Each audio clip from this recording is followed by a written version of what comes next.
પણ દેવની પાસે આશીર્વાદ લેવા હોય ને અને દેવની પાસે હારું કરાવવું હોય ને તો પહેલા શરૂઆત કરજો સાસુ સસરાથી, અને દીકરી હોય ને તો મા બાપથી, દીકરા હોય તો મા બાપથી. મા બાપ રાજી ને તો દુનિયાની દરેક માતાઓ રાજી. મા બાપના આશીર્વાદ મળી જાય ને તો ગમે તે માતા, અરે રે પેઢીની માતા હોય, તમારી કુળની માતા હોય, મા બાપ રાજી હોય ને અને મા બાપનો હિસાબ બરાબર હશે ને તો તમારો કુળનો ઉદ્યોગ પેઢીની માતા તમને આશીર્વાદ આપશે, તમારા કામ કરશે. તમારી માં કોણ કરે?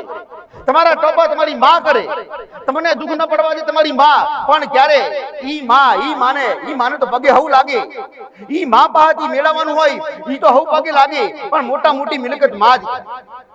આ માં જીવતી માં, અને જીવતી માને પગે લાગો અને જીવતી માના કીધું કરો, જીવતી માં કે હિમ કરો તો તમને તમારી માં, તમારો કુળનો ઉદ્યોગ, પેઢીની માતા, 84 ખાતાની માતાઓ આશીર્વાદ આલી તમારું હારું બનાવે. મિત્ર આજે ના બને ને કાલે ના બને.